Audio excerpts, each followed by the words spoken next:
മാനസമേ ചാരുക ദിനവും ഈ ദിവ്യ സ്നേഹിതനിൽ ധ്യാനം ചെയ്യുക തന്നിരു സ്നേഹമധുരിമ സന്തതവും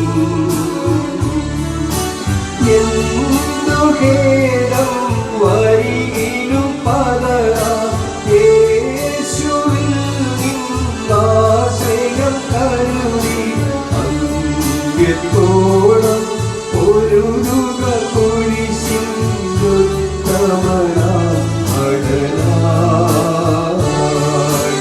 അന്ത്യത്തോളം പൊരുതുക കുരിശിൻ ഉത്തമനാം അടനായി.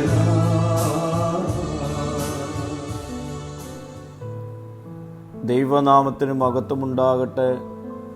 ഇന്നത്തെ പ്രഭാത ധ്യാനത്തിനായി 40-ാം സങ്കീർത്തനം 7-ാം വാക്യം.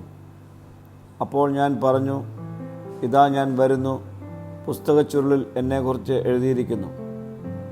ക്രിസ്തുവിൻ്റെ അനുസരണയുള്ളതും ത്യാഗപരവുമായ ദൗത്യത്തെ മുൻനിഴലാക്കുന്ന ദൈവഹിതം പിന്തുടരുവാനുള്ള സന്നദ്ധതയുടെ പ്രഖ്യാപനമായി ഈ വാക്യത്തെ നമുക്ക് ദർശിക്കാം.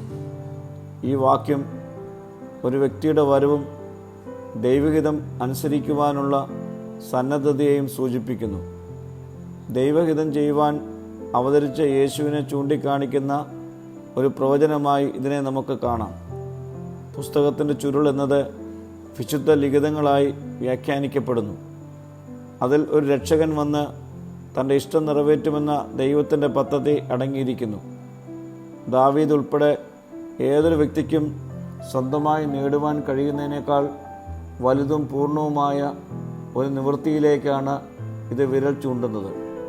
പ്രിയ സ്നേഹിതരെ, ഈ രക്ഷകനെ നമ്മുടെ ജീവിതത്തിൽ നമുക്ക് സ്വീകരിക്കാം. അവൻ നമുക്ക് വേണ്ടി മാത്രമാണ് നമ്മുടെ രക്ഷയ്ക്കായി ഈ ലോകത്തിൽ അവതരിച്ചത്. അവനിൽ നമുക്ക് ആശ്രയം കണ്ടെത്താം.